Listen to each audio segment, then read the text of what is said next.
Are you there? I got you loud and clear. How do you hear me?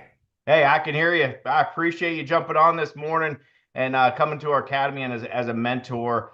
It's such an honor to have you here as we kind of explore. And I don't know. So everybody here in the academy, most of like 99% of them are all SkillBridgers looking to make that first step out into their real career post military. And I'm honored to have this conversation with you to kind of give them some insights, motivate them to take that next step, and find something that's going to launch their career to a successful and meaningful opportunity. So, what I want to start out with, though, is really just I'd love to hear about your story from your perspective, kind of from where, your experience and where that's gone, and then where you are now, what you're doing now, and your in your leadership. And yeah, please take a moment to tell us, who you are and your background and where you are now. Absolutely.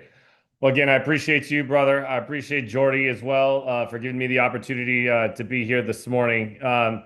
So I've got a little bit of a different path, as you kind of articulated. Many that are on this call are in the transition period, which probably in about a year and a half I'm going to be getting to myself. But I've already transitioned once, believe it or not. I was on active duty with the 82nd for a whole lot of years, about 11 years, and then transitioned. Thought I was going to get out and go to law school, and then had the opportunity during that transitional period on terminal leave to actually join the Guard full time, and had no idea that those opportunities were in the cards. So we'll kind of walk through that, and then some of the lessons learned while I got into the Guard, and then where I'm at now. And so I enlisted right out of high school. I was 17, getting into problems, doing all kinds of crazy stuff, and running around with some nefarious individuals, and decided to, join the military, and really struggled in high school, as in, like, didn't think I was really good at anything. And as many of us have experienced in the military has a propensity to unlock your potential. And that's exactly what it did. I didn't really, exactly. The nefarious individuals are on this phone call. But no, I figured out, as many on the call have as well, about leadership and what can you do with it. And so, in a couple of years, had the opportunity to get a green and gold scholarship, and ended up doing a ROTC at UCLA. Did that, was excited about the opportunity to potentially go into, the Ranger Regiment or something like that. My PT score was pretty good, I guess. And then I had a professor who was an Apache pilot who said, "Hey, have you ever thought about flying? Is this something you'd be interested in?" And I was like, my grades aren't that good. I don't think I'm that smart to be a pilot, really, to be honest with you. He goes, "No, check it out. Take a flight physical, take this little aptitude test thing." And no, I ended up assessing into aviation, and so I find myself in Fort Rucker. And one of the first days of school, the instructor's like, "Who here doesn't have an engineering degree?" And like me and like three people raise our hands, and I'm like, "Oh my God, I'm screwed." And so no, I figured out how to actually eventually study in flight school, and ended up getting selected to fly Apaches. Went from Rucker to Planet Bragg, was there, got there in about mid 2003, and was there until 2010. I did the surge in Iraq, 2006, 2007, and then went to the Marine Corps Captain's Course after that, 2007, 8 time frame, and then was supposed to go for company command to Campbell. Somebody stepped on their crank at Bragg, and then I got hit by the tractor beam again, and then got dragged back there to command the company that I was a platoon leader in, which was a blessing, because I had a lot of great memories with those pilots and those crew chiefs there. And so did the Afghan surge in 09-10 in Helmand. And, after that, that was a really, really tough deployment for us.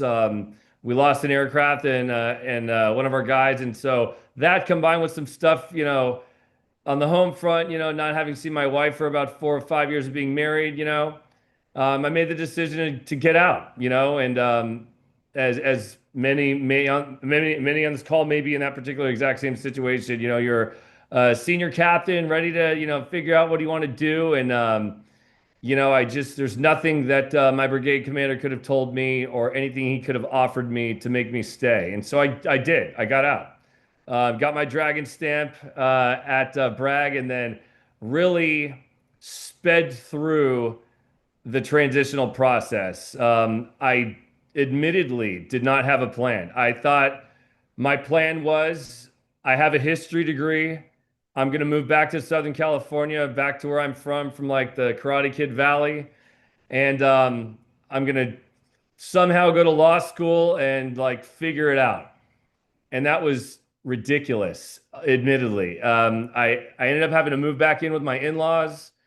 My wife, she's an orthopedic PA and was working at the time when I was on terminal leave. So there's this like, I'm not really working, but I'm getting paid and my wife's working. So this like kind of shame thing going on.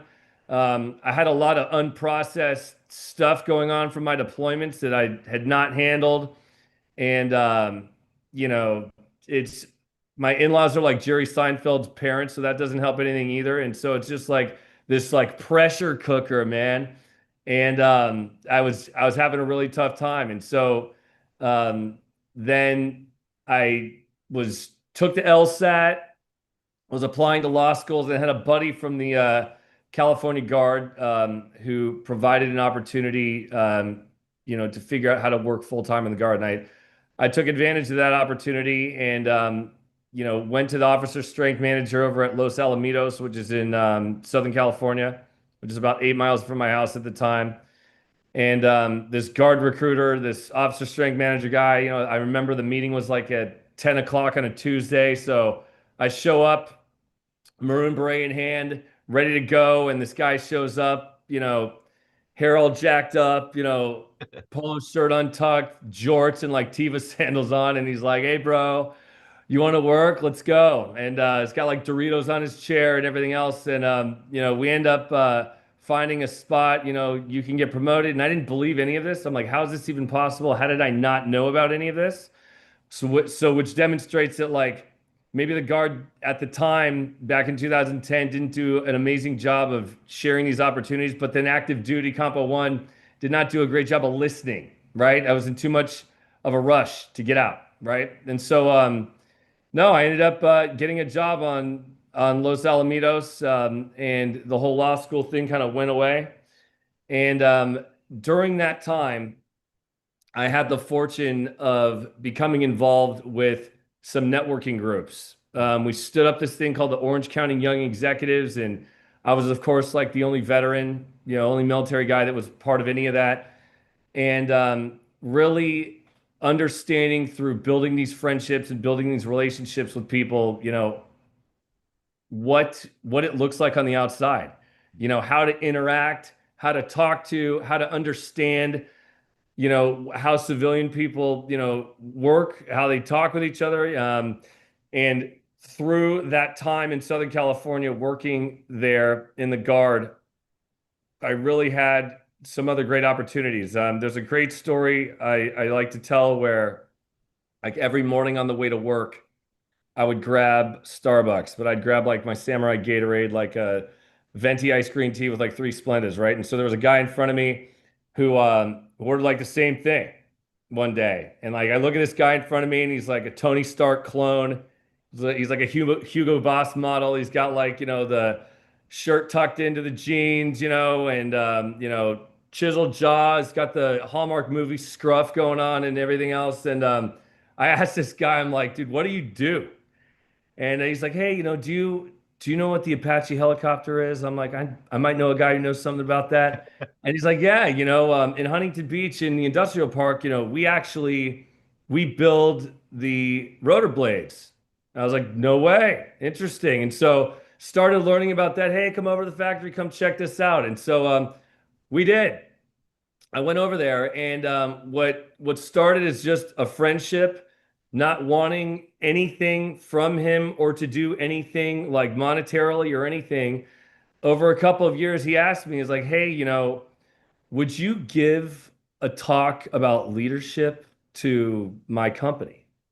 And I said, I don't even know, like, yeah, I mean, that'd be great. And I didn't even know, like, does he want to pay me? Like, how does that even work? Like, what would I even do? And so, I talked to some of my friends that were in this networking group, and he's like, yeah, dude, he wants to pay you money to talk. And I was like, how, like, why? I mean, I do leadership all the time. I mean, why?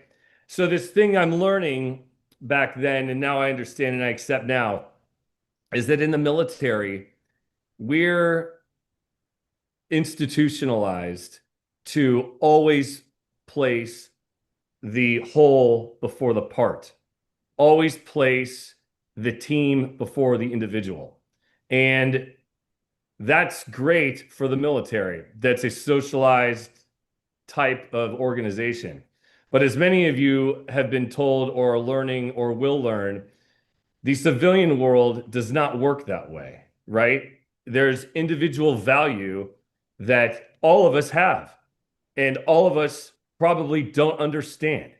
And so when you tell somebody, I don't really get what you're saying, some of these CEOs or C-suite type people, they might look at you and go like, what are you talking about? How do you not know? Like, how do you not know that I have a training budget that I have to spend on people like you, that if I don't spend it, then I'm not going to get this money next year? And this sounds kind of familiar if anybody online has ever worked with like training budgets and stuff like that.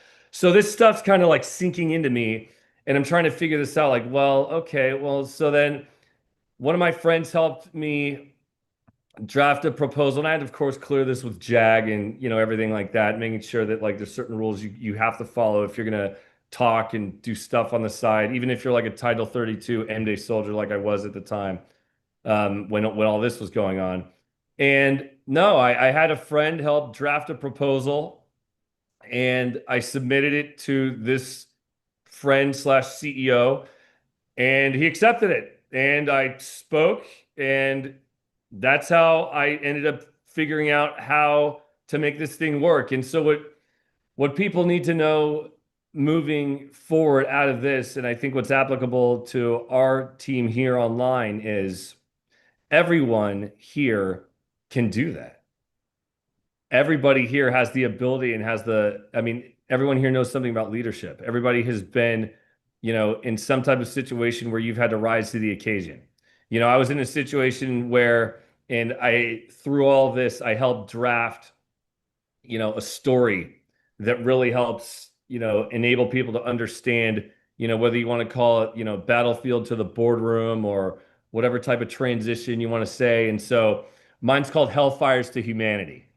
And so I had a very terrible experience that I mentioned earlier, where we had a helicopter crash when I was a company commander, and through that process, you know, my battalion commander at the time had a lot of trouble dealing, and as the company commander, I had to deal. I had to take his load, which included dealing with the memorial ceremony, dealing with the fallen's family, dealing with the unit, dealing with all that, and like this sense of guilt, working through all that. So, and then dealing with the pilot who lived, which is a remarkable story in and of itself, right? So, tying all that together into some narrative prose where no one in the civilian world who's a CEO or a leader in a civilian company can tell that story. Yeah. But we can. And that's on one of my deployments, right?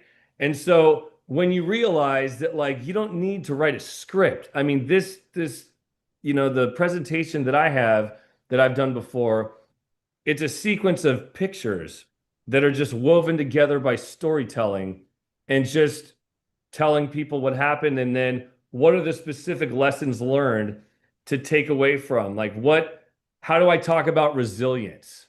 How does any of this apply to the civilian workforce? What takeaways can people grab in the financial industry from what I'm talking about, right? And understanding your relatability even though right now you might not think, well, I'm doing this, I've done this, I do cybersecurity. How does any of that, dude? There's things we've done in the military and are doing, and it will not do anymore that tie directly in to what these type of people are doing in the civilian world. And I would also say that, for us as military folk, in order, generally speaking, in order for you to continue to promote and to progress, you have to demonstrate leadership potential, right?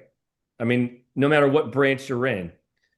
But in the civilian side, no one really cares about your leadership potential, generally speaking. It's like, how much can you sell or how much can you X or Y?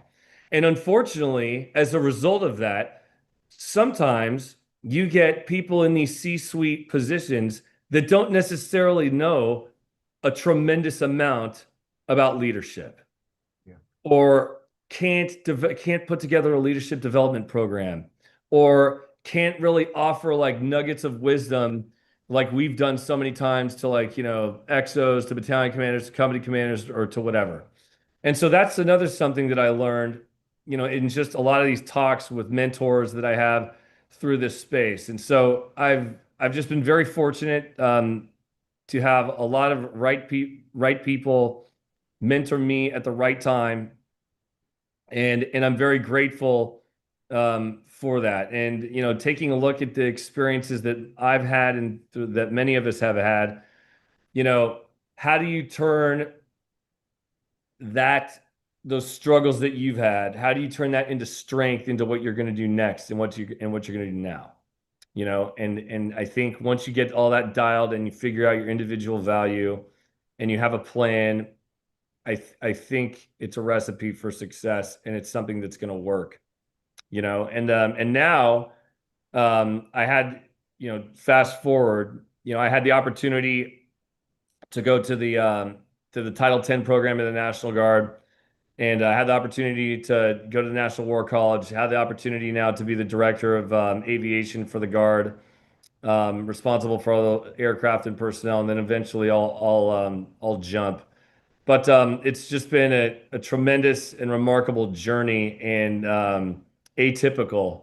And I think that's what has enabled me to learn. But you got to be open and willing to learn at the same time. So what I value most about these type of interactions and conversations are the questions that transpire afterwards, and learning how I can help or how I can connect people with assistance or help or spark something that enables people to be more successful. And so, with that, boss, let's transition. Unless you have any additional comments, I'd like to open it up to the floor for any questions that anybody has. Yeah, I've got a couple of questions for you because that sparked a lot of interest because we actually have a lot of folks. We have a few, I should say, we have a few folks in our academy that are storytellers or looking to get into, you know, applying what they have and their experience to maybe the written word, but also in the speaking sense and the leadership sense and delivering that type of information.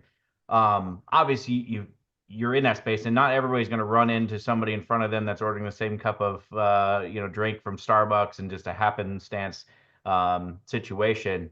For those individuals that are looking to maybe right now as a side gig, get into that speaking, that leadership role, the giving their insights on how to develop that leadership mentality to the civilian space.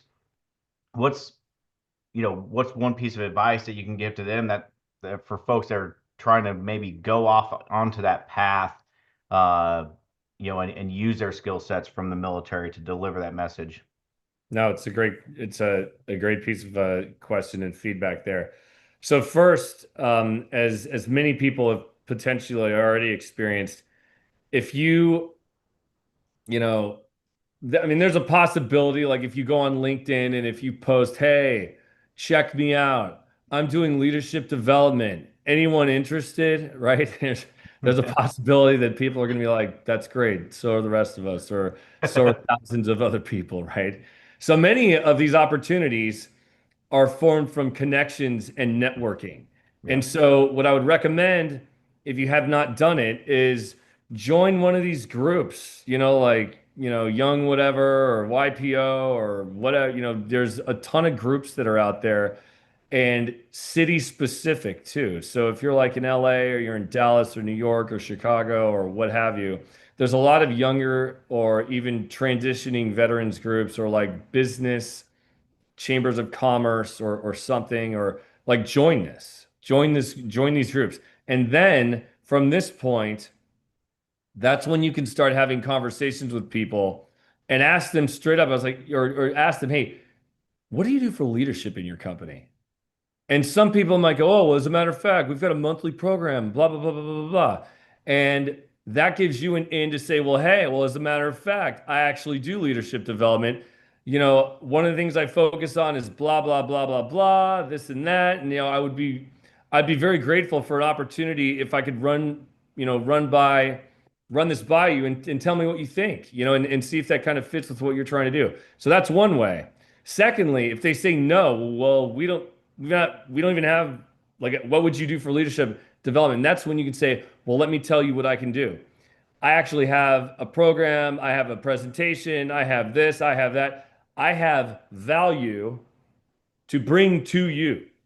And that is the value statement right there. That you're something they need that they don't have, that they currently can produce, procure, buy, whatever, that's going to benefit their company so that their company can be more profitable.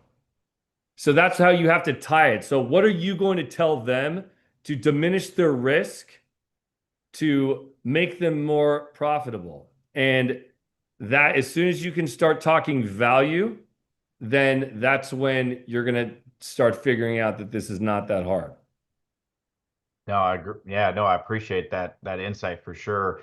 Oftentimes, some of us, we look at our background and we're like, man, I didn't lead 20,000 people. Like I don't have the big organizational structure, leadership style. Um, but obviously leadership can come from any size of organization, right? Whether it be squad level to battalion level leadership styles. And obviously you've had the opportunity to lead a lot of individuals across a huge platform, and then also develop writing to that basically that the aviation, the helicopter tactics and stuff like that, and use your skill sets and your knowledge for that. For those individuals that are looking to get into that leadership and then maybe use their experience in leadership into their next situation. Maybe it's not leadership training, maybe it's not coaching or something like that. But from your perspective, because you've had the ability to work with industry partners and stuff like that, and work kind of on the line between military and civilian, what's one thing that you've seen that really kind of goes on both sides of the spectrum, that works in the military and then works incredibly well on the civilian side as far as leadership aspects go? I think if I understand what you're saying, what's kind of like a bilateral quality Yeah, that works both and yeah, produces results. I think that one's ability in the military that we either learn or bring to the military that the military actually amplifies. Your ability to, there's actually two things now that come to mind. Initiative. yeah, So like not being voice activated. So like all of our many people know in the military, it's like if there's something that needs to be done, you just do it. Just don't ask questions, get it done. And not having to ask permission. And sometimes in the military, there's an environment where like, your leadership is just a total pain in the ass and like you got to ask permission and everything. But I'm the type of person that asks forgiveness. I don't ask for permission all the time. That's kind of how I work. But civilian employers, I mean, sometimes they don't even know what to do with that. They're like, oh my God, what are you doing? And so it's something I always, when I mentor people, I always say I would always rather have a dog that have to put a choke chain on than a dog that have to kick in the ass, right? So if you're somebody who is just after it all the time. And you're like, okay, dude, we just got to put some guardrails on you, right? Always remember this. It's like, what would you rather have? Would you rather have competence or character in your organization? If you have somebody who has character, that's somebody that you can teach, mold, and mentor. If you have somebody who's competent, but who's a douche, that's not something that you can fix. So if you demonstrate to your employers that you're somebody who has character, you're somebody who takes initiative, those are like intangible qualities that you can't buy. There's no amount of money they're going to pay you to have more character. You either have it or you don't, or to take more initiative. That's something that comes from within. That's not something that money is going to all of a sudden make you have more character. You know what I mean? So I think those are two things, particularly in military individuals, that we have in spades over our civilian counterparts, and that's not something that you can buy. No, I think that's absolutely 100% correct. I think there's been a number of mentors that have come on and kind of highlighted that, but I appreciate you kind of really focusing in on that because I think that's one thing that we definitely bring to the table as far as military that we do but we just do better at. And I think it's part of the institutionalization of the military, that uniform, that team aspect that we put the mission above everything else, right? The whole versus the part, like you had said before, which is a big part of who we are, and that defines us in the military. Um, there's so many resources out there that can sharpen our leadership skills, right? And there's a lot of free resources out there that can do that for us. Is there any of those specific ones that you would recommend for people that are maybe looking to sharpen those skill sets as far as leadership, especially kind of translating their military leadership to civilian leadership?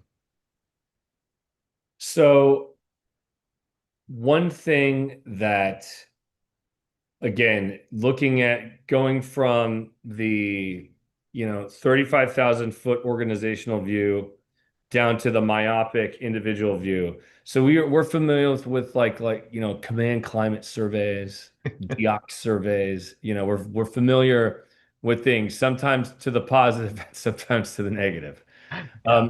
But what I think what is exceptionally helpful is that if there's people who have or have not done individual surveys. So like if you look like at John Maxwell, they've got a leadership program where they do individual assessments and assess you as a leader and assess your strengths and assess your weaknesses, and they go way deep into figuring that out. I think, there's all kinds of branded, programs that do that, but if there's an individual leadership assessment that you have that's not leaning one way or the other, but that's on point and on message to get a very clear snapshot of who you are as a leader and things that you can do, and specifically about your personality. There's a lot of leaders that are very, I shouldn't say a lot. There's some leaders that are high IQ, but not necessarily high EQ. You know, they don't necessarily know, they don't necessarily or have a difficulty empathizing with other people. But once you understand it, like you're that person, and it's somebody other than like your wife or your significant other telling you that, somebody who doesn't really know you, has never known you, but they're also giving you that affirmation, that validation. You're like, oh my God, I'm that person. Or some maybe some positives that they bring to light. It really helps you understand in a group of people that's pretty important. And something else, this like flood of thought is coming into my brain right now. I think something that's really important that I learned after my second deployment when I got out is that, and maybe you've heard this on some of these talks, I don't know, is our military careers, they're not our identity. They don't define us. They're a few chapters in our book of life that are important, but they're not the book. And I think that's where a lot of us get it wrong. I see some of my friends, who have since transitioned into the civilian world, and there's often this comparison of man, when I was this and that, and I did this and I did that, and da da da da da, and there's this constant going back, going back, going back, and this unhappiness, this sense of being unsettled, of like, I'm never gonna get an opportunity to jump again. I'm never gonna get an opportunity to fly again. I'm never gonna get an opportunity to go out with my team again on mission outside the wire, or whatever that may be. And I think what's important is that we need to accept that that bookend is coming and it's there. And you need to look it in the eye and you need to get right with you before you're able to get right with your civilian world and your civilian transition. And that is hard. If you've lost people, if you've gotten divorced, if bad things have happened when you've been in the military as a result of you being in the military, there's a lot of unresolved conflict and trauma that needs to be settled and dealt with. And I think that the more we work on that, the easier the transition's going to be, and the less baggage you're going to be bringing over into the civilian world, into that next opportunity that you have. Wow. No, I mean, I, the way that you just said that, I mean, it resonates completely. Like, as far as, you know, what we've, even if you've been in 26, 27, 30 years in the military, that's not who you are, right? It's just a few chapters of your overall life. I appreciate you saying that. That was incredible, and it reminded me of a speech, former Undersecretary of Defense gave, that says that, about the styrofoam cup, right? We only deserve a styrofoam cup, That's right. and such a great speech, right? It's great to kind of really put everything in perspective, really. Like, you could be at the height of, in the military, you could be a colonel, right? Or you could be at the upper parts of your career. But at the end of the day, when that uniform comes off and you're transitioning, I mean, we only deserve a styrofoam cup, right? You're not, that's just a moment of your life. That's just a chapter in your overall book. I appreciate you. That was incredible. I'm glad you said that. All day. Yeah. I do want to open it up. If anybody has questions, please click on the raise your hand button. I'd love for you guys to ask some questions. Wealth of information about leadership and stuff like. Go ahead, Chuck. How you doing, Aaron? Another guardsman myself. Hey. So for a lot of the people that don't know, especially in the aviation community, explain how you can piece together basically a good guard year using your AFTPs and stuff like that to string out about 6 months worth of orders. If you're still having trouble deciding on what you want to do, the guard is not a bad place to be able to what's called guard bumming. Yeah, I mean, there's plenty of people that I know who have had the opportunity to go on full-time orders, like ADOS orders, and just like over, a period of years and do this. And it's from a financial perspective, there's some security in that. And it gets you retirement points and even the potential for an active duty retirement as well. However, it's not for the faint of heart because, as people are aware, these orders are often for a year only. And with the way that the budgets have been looking, particularly recently, the opportunity for people to, go on ADOS orders with the Guard or the reserves is becoming less and less. I mean, just as an example, as the division chief where I'm working, I mean, I've had to, hammer down a 25% ADOS cut on all my ADOS personnel. So like I've had to cut 25% of my ADOS people, and then I have to cut 25% more next year. So within 2 years, a 50% cut of ADOS personnel. So that is hard. And it isn't this like, well, you need to do more with less. No, we're going to do less with less. And that's not because our cup already runneth over. There's not like we can do any more, man. So it's just, there's a lot of changes that need to happen with regards to people's brains and culture and stuff like that. But to your point, Chuck, if you're able to make it work with ADOS, I know plenty of people have done that for like 20 or plus years and got a retirement out of it. Great question, Chuck. Appreciate that. Go ahead, Kenneth.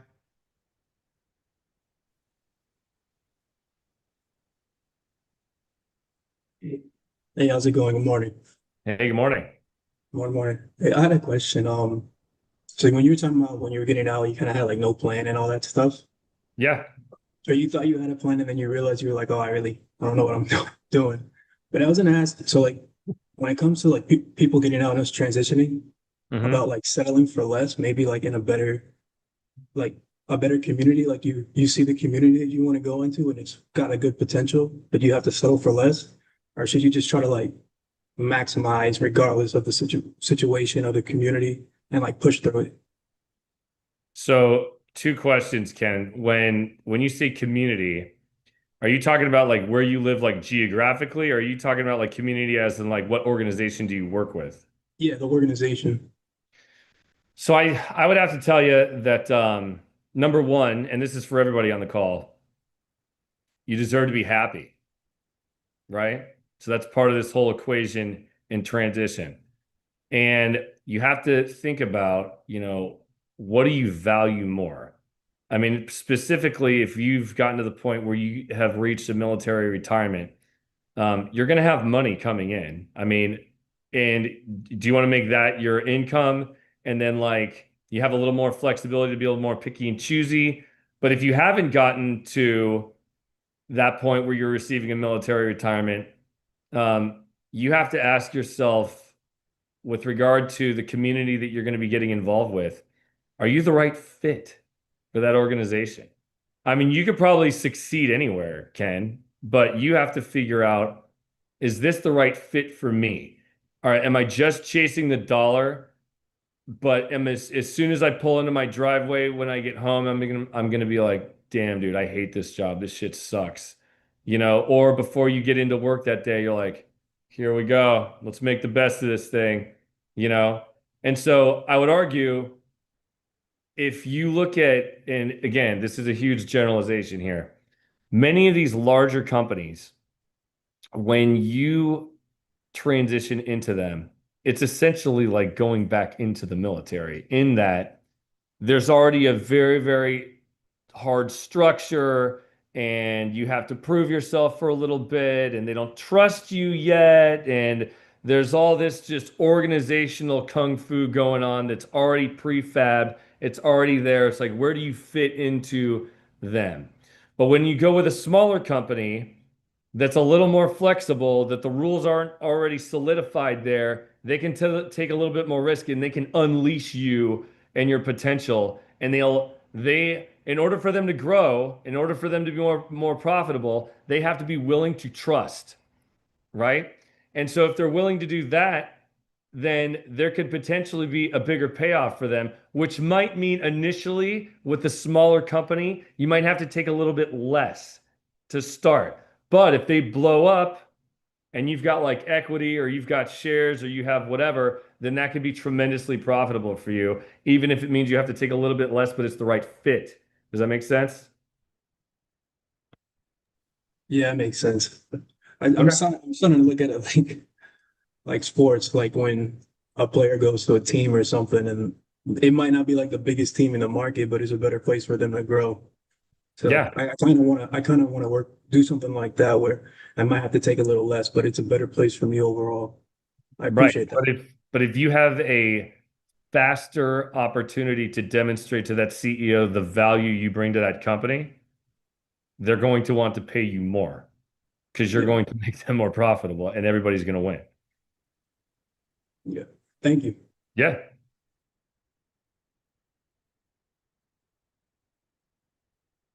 That's a good point that you bring up too, Aaron. Obviously the value added that you bring to the table, and obviously with the onset of SkillBridge, that the ability to kind of go into a company where companies don't have to pay your salary or benefits. Obviously, the benefit for the company is there because right, they're not paying your salary or benefits. They get essentially a free look on what you bring to the table. And oftentimes you can use that time to really kind of catapult yourself above everybody else because of what you bring to the table. And you can leverage that opportunity to maybe seek a higher position at the end of that skill bridge, to come on full time. Yeah. So yeah, that's a great point. Go ahead, Matt. I see your hand up. Yeah, thanks for taking the question real quick. I'll Sure. try to make this general so it's applicable to kind of anybody who's doing something similar to me. But if you're going to be staying in your area and you're coming off of a military assignment, so you're kind of already in an area that's established with lots of other big contracting companies and things that cater to the military, what's a good strategy to start looking for those smaller companies that might have more freedom and more, I guess, more investment in you to be able to get outside of the same kind of culture that you're used to, but that don't have the marketing or the competition, appearance and face that a lot of these big companies have? Right. Well, first of all, Matt, you have great hair. I just want to throw that out there. So blessed with that. So a really great way I've looked at this is if you go to, like, I don't know with like cyber, but like with aviation, there's a tremendous amount of support with, we've got this thing called the Army Aviation Association of America. Say that 5 times fast, right? But they have these shows, like these conferences, these forums, like about 3 or 4 of them every year. And it's basically a massive, massive trade show, right? And so the more of these shows you can go to and attend, and everybody's going to be at these shows. There's usually like at the biggest one for Quad A, it's called the Mission Solutions Summit. It's in Nashville every year. And there's probably, I don't know, 800 to 1,000 vendors at this particular summit. Everybody from the Lockheed Martins of the world to like the brand new baby incubator startups that you're talking about potentially, right? And you register to go to this summit, and there's like 3 or 4 days that you can literally circulate the floor and actually pick. I am looking at that one, that one, that one, that one. They have people there that have cards, connections. Talk to them. Hey, what's this company like? And many of them have transitioned from the military and are working there now. And you can ask them, hey, why did you pick this company? Like, I don't know if you're familiar with Anduril, right? This company is like taking the DoD by storm, because one of the things they do is one of the roads for the military that or the DoD and Office of Secretary of Defense is that in order to procure equipment, there's research, testing, and evaluation money that is basically allocated for the military to use to, in a bilateral agreement with these companies work. And so there's like billions of dollars that are set to kind of do this RDT&E.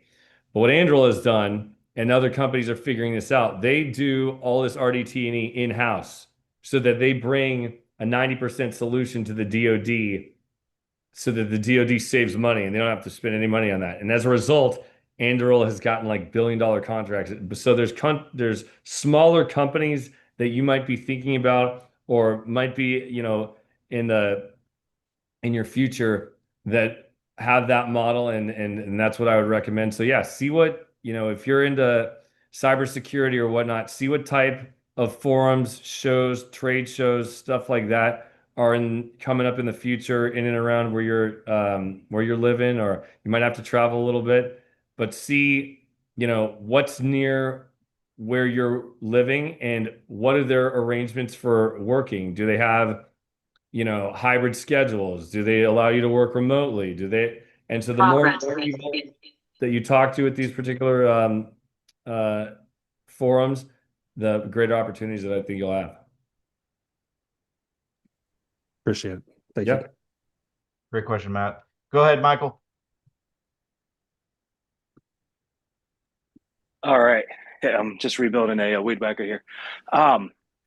One of the things that some folks have struggled about, especially in the local market, is that we talk to different folks. Oh, somebody's trying to find me. We talk to different folks, different places around, like the towns where we're local or whatever. And there's this, some of us have discussed this fear of taking on the free work skill bridger. And like we've, learned different ways of wording that. But from my experience so far, talking with several different types of companies, because with doing IT support, anybody who's online needs IT support. And so, but talking to companies, there's still there's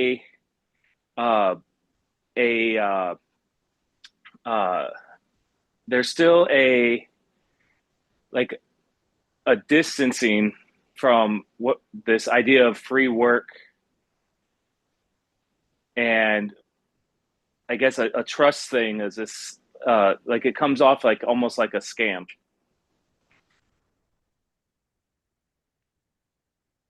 And so I was wondering if you had a ways, as somebody that's in business, that you could help us out to maybe a different approach when it comes to that. Because we have, obviously we have great experience and great skills and, ability to show up and all that things that these businesses, are after, and ways to increase their bottom line. But if they're not willing to take on the free work because that's not normal, do you have maybe some better ways of presenting that? Sure. Thanks, Mike. Well, a couple of things. I think a lot of things can be solved with communication. So if we lay out, if you're in a SkillBridge program, no matter how long it's for, 90 days, 180 days, whatever, whoever's managing you or partnered with you, or like, you're supposed to mirror or whatever, whoever's in charge of your time there, clearly lay out for them, like, this is my plan, this is what I want to do going in. Like, I want to accomplish, these are the outcomes I'm looking to accomplish working with X company, right? And then don't be the scam. Don't like, well, I've got like 3 VA appointments this week and la la la, and like, don't be unreliable. Like, be the person that's there in it. If you have detractions that you have to make from the schedule that you have, communicate those upfront and honestly. And ask them if people are reticent or hesitant or apprehensive to work with you, or like are kind of giving you the vibe that like they don't trust you. Straight up say, hey, could I have an office call with you really quick? What's going on? Why do you feel I'm detecting you feel a little uncomfortable? And put them on blast and see what they do. And the problem with many of us is we're afraid of confrontation. We're afraid to ask for what we want, right? Well, in the civilian world, it doesn't necessarily work as great in the military. Well, in the civilian world, you have to ask. No one's just going to give you that opportunity. But if you say, hey, look, I'd really appreciate if you could give me your trust. Tell me why you are having a problem with me being here, or what don't you believe about this program? Because I've given you no reason not to. And if they just tell you, look, to be perfectly honest, the last person here was a disaster. They left early all the time. They had all this medical shit that they were dealing with. They didn't let us know, blah, blah. And tell them, well, that's not me and that's not my plan here. Here's what I'm planning to do for you. And I think if you communicate and articulate that honestly and upfront, I think your opportunities for success at the end of the road will be much greater. Yeah. All right, I appreciate that. No, that's great. No, great question, Mike. Appreciate that. And Aaron, thank you so much for that response. If there was, looking over your career, looking at all your interactions, and obviously understanding who we have here in the academy, If there was one last thing, one last piece of advice that you could deliver to this audience, Aaron, today, what would that one piece be? We're going with the Hail Mary. I'll repeat myself and then I'll take it another step further. Many of us, let me back up. So there's a scale in our lives. This is all what I think. So you could either take this or throw it and slam dunk it in the trash. There's a scale in our lives, and on one side of this scale is your professional life, your ego, right? And the military does a great job of feeding that, right? And wants to promote you, wants to give you responsibility, wants to tell you how amazing you are, wants to give you all these kinds of things, right? Awards. And it doesn't really take the other side of the scale into account, which is your personal life, your family, your friends, your relationships. And I would make the point that work on managing the ego side. Because for my entire career up until exceptionally recently, I've never said no. I've done all the hard jobs at the expense of my family. Bad expense. It's caused irreparable damage to, I've got 4 beautiful children. My oldest daughter, it's caused irreparable damage to her. And I cannot help but feel partly responsible for some of the struggles she has because I had to go on that deployment. I had to get this job. I had to do this. No, I didn't. It's bullshit. It was my ego. And I can admit that and I can accept that, but it's very hard to see what my ego has done to my family, admittedly. And I would ask that each of you look at that and how does it apply to you? For some of you, it might be, well, why'd you let the military tell you to do that you didn't have to do that. Some of you, it might apply to, and you're like, shit, dude, that rings true to me. And then moving into the civilian world, like I said, you have a right to be happy.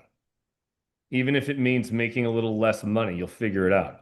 But there's nothing like having the opportunity to actually have the time to sit down with your better half and have a cup of coffee or take your kids to school or get time back that you're not going to get it back and spend that time and find what that balance is for you. And if it means that you want to make way more money and than you did in the military, and that means that your family's going to have to be second place again, well, then that's what works for you and good for you. But if it means that you're able to find the balance that you haven't had because the military is so exceptionally demanding on us, then that's what I wish for each and every one of you, to find balance, and you deserve it. And that's what I'll leave you with. Wow. I mean, yes, I definitely have. I know I can resonate exactly with what you just said, right? The deployments, the late nights at work, right? Oh, I've got to get this done before I can go home. No, because tomorrow's right around the corner, right? Right. I appreciate that insight. I appreciate what you just said because I think it resonates a lot with us. A lot of us are type alphas in the military, and we want to do it right. I appreciate setting that ego aside is huge, and it's tough. It is. It's a tough lesson, and sometimes those lessons come, and those lessons are painful, for sure. But I appreciate what you just said. I really, really do, and I appreciate you coming, Aaron. Thank you so much for coming and being a mentor today at the academy and pouring into our service members that are making their first step outside the military, looking for their next chapter in their life, right? Not the book, but the next chapter. That's right. I wish you all the best in everything that you do. Thank you so much for being here. Thank you so much for having me. And if there's anything that I can do for you or for the team, just hit me up on LinkedIn. Whatever I can do to help you out, even if it's just a conversation or whatever I can do to help, I really appreciate it. And everybody have a great rest of your week.